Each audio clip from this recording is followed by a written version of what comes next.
Amazon दुनिया का सबसे बड़ा रेन फॉरेस्ट है। यह इतना बड़ा है कि इसके सामने कांगो बेसिन और इंडोनेशिया के रेन फॉरेस्ट भी छोटे हैं। 2.7 मिलियन वर्ग मील में फैला हुआ अमेज़न बेसिन लगभग 48 यूनाइटेड स्टेट्स के बराबर है और अकेले दक्षिण अमेरिकी महाद्वीप के लगभग 40% को कवर करता है। हम जानते हैं कि इसका आकार हमारी सोच से कई ज्यादा बड़ा है, लेकिन इस मेगा फॉरेस्ट के घने जंगलों में क्या क्या रहता है, इस बात से आज तक पूरी तरह पर्दा नहीं उठ पाया है। एक्सपर्ट्स मानते हैं कि अमेज़न धरती पर इकलौता ऐसा जंगल है जिसकी फ्लोर 1 को हम चाहकर भी पूरी तरह नहीं खोज सकते। आज की वीडियो अमेज़न में मौजूद कुछ ऐसे ही अनोखे जानवरों पर आधारित है जो साइंटिस्ट को अपने अनोखे फीचर्स से हैरान कर देते हैं, और यह स्पीशीज खास तौर से केवल अमेज़न में ही देखने को मिलते हैं। इस लिस्ट में स्पाइडर से लेकर प्लास्टिक ईटिंग मशरूम ट्री तक शामिल है, जिसके बारे में आपने पहले कभी नहीं सुना होगा, और यह आपको केवल अमेज़न में ही देखने को मिलेगा। तो चलिए वीडियो को शुरू करते हैं। Number 1, the silk and spider.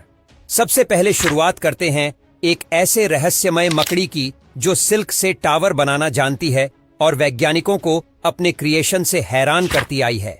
Amazon में पाए जाने वाली सिल्क स्पाइडर ने अपने सिल्क की बदौलत एक बार स्टोनहेंज लैंडमार्क को बनाया, जो कि यूके के सबसे फेमस लैंडमार्क में से एक है। इस फुटेज में आप खास तौर पर देख सकते हैं कि कैसे स्पाइडर अपने सिल्क की मदद से उस आकृति को बुन रहा है। पेरू में इस संरचना को सिल्क हेंज भी कहा जाता है। यह अमेज़न में पाए जाने वाले इस स्पाइडर का स्पेशल फीचर है। आपको जंगल के कई इलाकों में पेड़ पर बने हुए सिल्क टावर मिलेंगे, जिन्हें सिल्क की दीवार से घिरा हुआ होगा। एक्सपर्ट्स का मानना है कि यह जीव स्पाइडर की एकदम अलग प्रजाति है, जिसका डीएनए किसी भी दूसरी स्पाइडर प्रजाति से नहीं मेल खाता। आप यह समझ लें कि आज तक इन स्पाइडर को कभी भी इस तरह के जाल बनाते हुए भी नहीं पाया गया है। पहली बार ऐसा वीडियो एक्वाडोर के नेशनल पार्क से सामने आया था, जहां स्पाइडर बेबी सिल्क टावर से हैच हो रहा था, जिससे यह बात सामने आई कि टावर के भीतर यह जीव अंडा देता है और उसे चारों ओर से फेंस कर देता है। लेकिन समझने वाली बात यह है कि सिर्फ एक अंडा देने के लिए यह स्पाइडर इतनी मेहनत क्यों करता है। खैर, वैज्ञानिकों के लिए इस जीव की जिंदगी और रिप्रोडक्शन प्रक्रिया अभी भी एक सीक्रेट है। तो अब चलिए जानवरों से हटकर अमेज़न में बसने वाले इंसानों पर गौर कर लेते हैं। ब्राजील में अमेज़न के जंगलों में हमें कुछ आदिवासी कबीले देखने को मिलते हैं। ये कबीले धरती के वह प्राणी हैं जो बाहर की दुनिया से कोई संपर्क नहीं रखना चाहते, और लोगों द्वारा इनसे मिलने की कोशिश करने पर यह भारी विरोध और गुस्सा दिखाते हैं। भारत के सेंटिनल कबीले भी कुछ इसी प्रकार के हैं। अमेज़न के वर्षावन में ये कबीले बेहद ही घने जंगलों में रहते हैं। ऐसे में इनके इलाके से कोई भी प्लेन या हेलीकॉप्टर गुजरता है तो ये उसे पूरी तरह से ध्वस्त करने का प्रयास करते हैं। इस प्लेन के विंग्स पर हुए तीर के हमले से तो आप यह बात आसानी से समझ ही सकते हैं। एक्चुअली उन्हें हमारी दुनिया के अस्तित्व में कोई दिलचस्पी नहीं है। जरा सोचिए, उन्हें हमारी दुनिया कैसी दिखती होगी।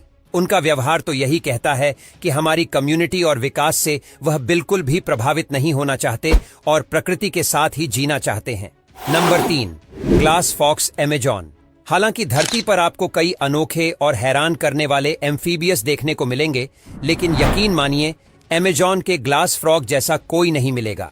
फ्रॉग की इस फैमिली को ग्लास फ्रॉग के नाम से जाना जाता है क्योंकि इनकी त्वचा पूरी तरह ट्रांसपेरेंट है, और यही वजह है कि इसके छोटे से शरीर के सभी हिस्सों को देखा जा सकता है। ग्लास फ्रॉग का शरीर इतना ट्रांसपेरेंट लगता है कि मानो वह अभी पानी की तरह पत्तों से फिसल जाएंगे।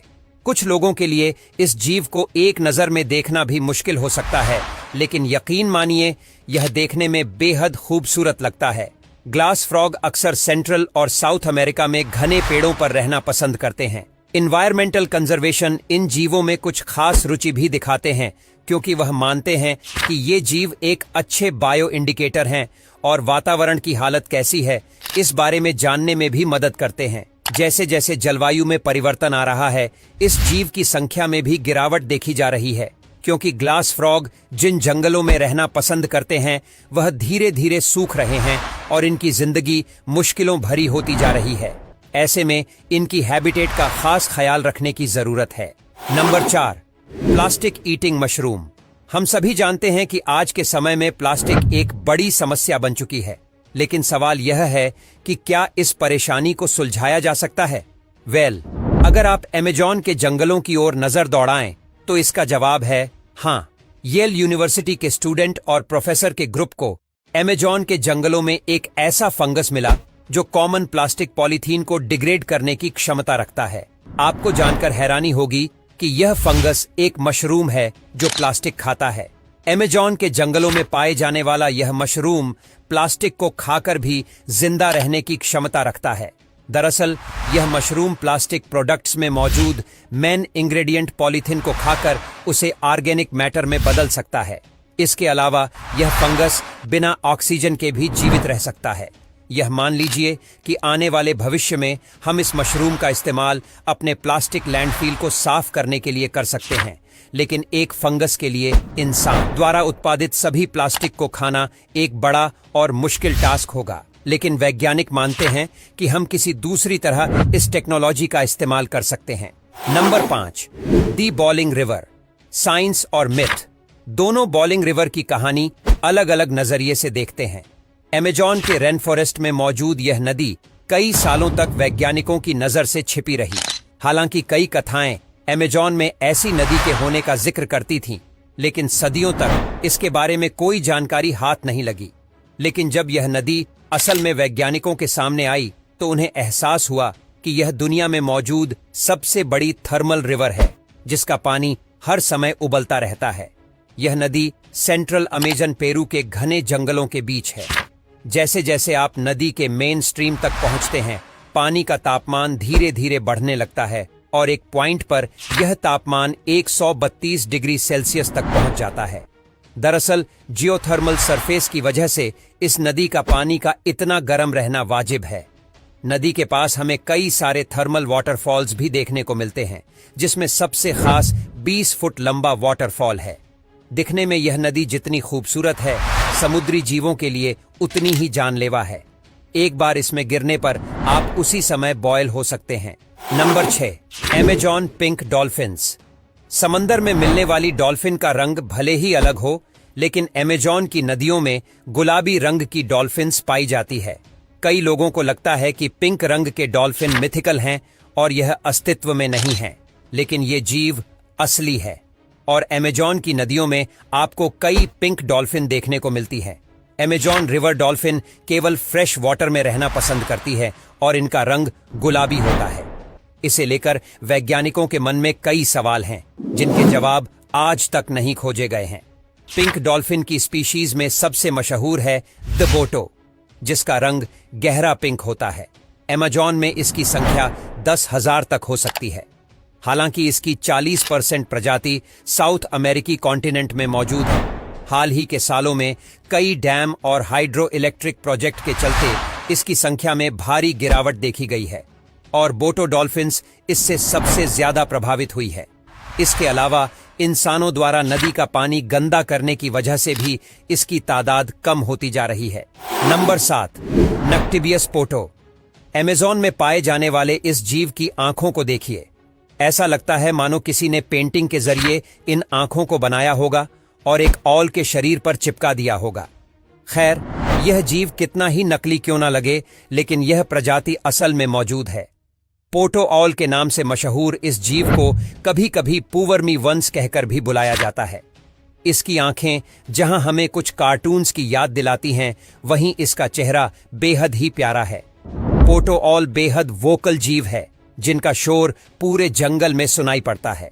शोर इसलिए क्योंकि इनकी आवाज में चहचहाट कम और शोरगुल ज्यादा होता है, लेकिन यह इसका सबसे जरूरी फीचर नहीं है। अमेज़न में पोटो ऑल को लकड़ी के साथ कैमाफ्लो करने के लिए जाना जाता है। इस फीचर के इस्तेमाल से ये खुद को सभी जीवों से सुरक्षित करके रखता है। इस जीव का कैमाफ्लो इतना सटीक होता है कि इसे ढूंढ पाना बहुत मुश्किल होता है।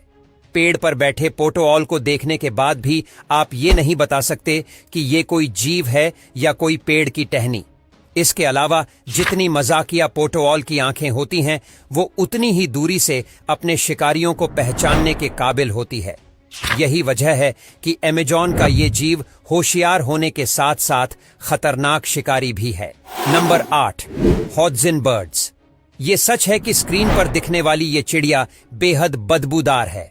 हॉड्सन बर्ड्स अमेजॉन में पाई जाने वाली सबसे अलग और अनोखी चिड़िया है, जो शारीरिक और व्यवहारिक दोनों रूप से अजीब है। असल में ये पक्षी एक लीफ ईटर है और आकार में बड़ा होने के कारण भारी मात्रा में पत्तों का सेवन करती है। ऐसे में इसका डाइजेस्टिव सिस्टम गाय की तरह खाने को फॉर्मेट करता है और छोड़े गए मल पदार्थ से इसके शरीर में बदबू पैदा करता है। ये बदबू बेहद असहनीय होती है।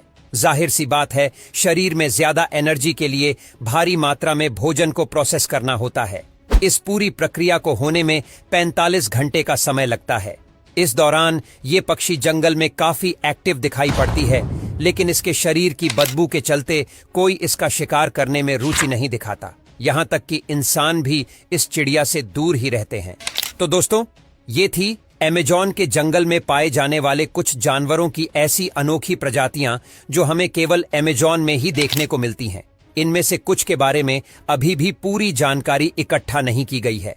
तो दोस्तों, आपको इनमें से सबसे अनोखा कौन सा लगा, कमेंट करके जरूर बताएं। और अगर इस वीडियो से आपको कुछ नया जानने या सीखने को मिला तो प्लीज इस वीडियो को एक लाइक करके अपने फ्रेंड्स और फैमिली में से जरूर शेयर करिए। और यदि आप इस चैनल पर नए हैं तो प्लीज इस चैनल को सब्सक्राइब करके बेल नोटिफिकेशन आइकन को ऑन कर लीजिए, ताकि हमारे आने वाले वीडियोस आप मिस न करें।